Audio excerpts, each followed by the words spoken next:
brought to you by V-Guard, a product by Sensodyne and Vimal. We are Zubal. મહારાષ્ટ્રની વાત કરીએ કારણ કે મહારાષ્ટ્ર એક મહત્વનું રાજ્ય છે। મહારાષ્ટ્રમાં મોટી રાજકીય ગતિવિધિઓ પાછલા મહિનાઓમાં થઈ ત્યારે અહીં એનડીએને જબરદસ્ત ફટકો પડી શકે છે તેવા પૂરેપૂરા એંધાણ છે। એનડીએને 22 અને ઇન્ડિયાને 25 સીટોનું અનુમાન એક્ઝિટ પોલમાં લગાવવામાં આવ્યું છે। ભાજપને 18 બેઠક મળી શકે છે, જે 2019 કરતા 5 સીટોનું નુકસાન, જે મેં અગાઉ આપને કહ્યું તે મુજબ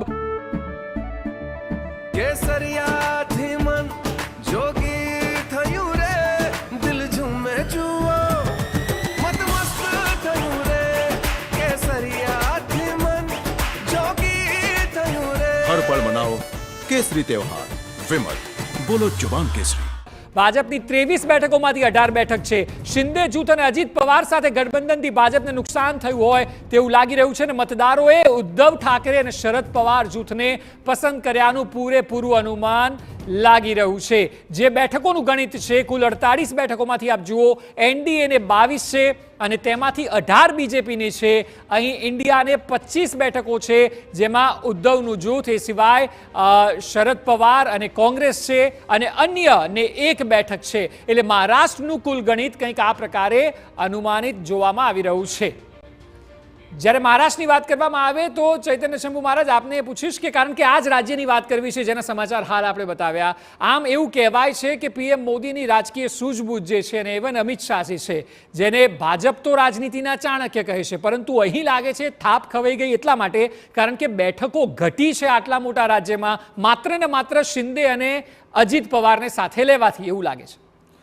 જો રાજકારણની અંદર અને સત્તામાં ક્યારેક કોઈનો સાથ આપણે કોઈ પણ રીતે લેવાનો હોય છે અને everything is fair, love and war, આ બહુ સ્વાભાવિક ને ક્લિયર કટ વસ્તુ છે।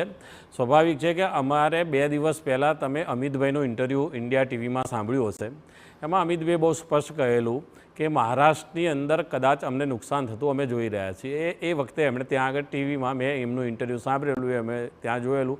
એટલે મહારાષ્ટ્રની અંદર આ નુકસાન થઈ રહ્યું ને, જે નુકસાન છે નુકસાન છે। હું ના પાડીશ કે આ નુકસાન નથી, કે અમારો નિર્ણય સાચો હતો ખોટો હતો, આ પણ રાજકારણની અંદર કોઈની કોઈ સાથે તમારે ગઠબંધન કરવું પડે છે અને એના કારણે તમે રાજનીતિની અંદર ઇન્ડી ગઠબંધન છે, એમ એનડીએ ગઠબંધન છે, એટલે એ સમયે જે કંઈ નિર્ણયો એ લોકોને એવું લાગ્યું હશે કે આ કરવાથી બીજું ઉદ્ધવ ઠાકરેની પાર્ટીને ભારતીય જનતા પાર્ટીએ તો તોડી નથી, એની અંદર શિંદે ગ્રુપ જે છે એણે અવિશ્વાસ વ્યક્ત કર્યો, એના બધા સાંસદો આ બાજુ આવી ગયા। બંને જે વરિષ્ઠ પત્રકારો છે હસી રહ્યા છે, બંનેને પૂછીએ તો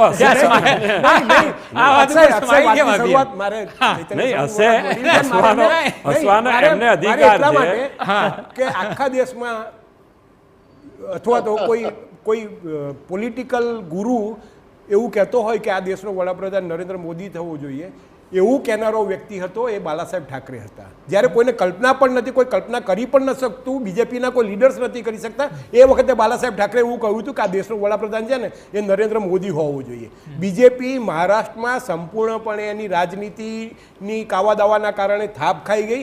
એને એવું થયું કે એકનાથ શિંદેના જૂથને ટેકો આપવાના કારણે શિવસેના ખતમ થઈ જશે અને પછી તો જ્યારે એકનાથ શિંદેને ખતમ કરવા હશે ને બીજેપીને એકલે હાથે સરકાર રચવી હશે તો ક્યારે નહીં રચી શકાય। આ જ એક રાજનીતિનો ભાગ હતો અને એના કારણે સવારે 4 વાગે તમે એમ કહી શકો કે એનસીપીના એક જૂથને તમે ટેકો આપો। એટલે કોંગ્રેસ આ બધું કરતી હતી અથવા તો કરવા માટે ટેવાયેલી હતી, બધી વસ્તુ બરોબર છે, પણ બીજેપી પાસેથી મહારાષ્ટ્રના લોકોએ આ પ્રકારની અપેક્ષા નથી રાખી, એના કારણે જ કદાચ આ ડિક્લાઇનિંગ ટ્રેન્ડ જોવા મળી રહ્યો છે। અજયભાઈ, આપને લાગે છે સૌથી મોટી ભૂલ છે કારણ કે એ રાજકીય સૂઝબૂઝમાં પણ ક્યાંક ને ક્યાંક માઇનસ તો જોવા મળ્યું, જેથી કરીને આ સ્થિતિ આવી।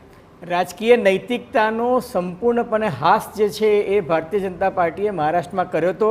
જે વિકાસોએ વાત કરીને કે તમે રાતના એમ કે રાષ્ટ્રપતિ શાસન હટાવો અને સવારે 4 વાગે તમે ગવર્નર કોઈને બોલાવે કે તમે ચીફ મિનિસ્ટર તરીકે સરકાર બનાવો, ચોરી છુપીથી તમે સરકાર રચો, તમે એવું કહો કે 70,000 કરોડના કૌભાંડમાં અજીત પવાર સંડોવાયેલા છે, તમે પ્રફુલ્લ પટેલને કૌભાંડમાં 45,000 કરોડના કૌભાંડમાં સંડાવો અને બીજી વખત તમે બીજા જ દિવસે તમે એમને પોતાની પાર્ટીમાં લઈ લો। આ અનીતિવાળું કામ હતું અને મહારાષ્ટ્રની જનતા જે છે આ પ્રકારની તડજોડની અને તોડફોડની રાજનીતિ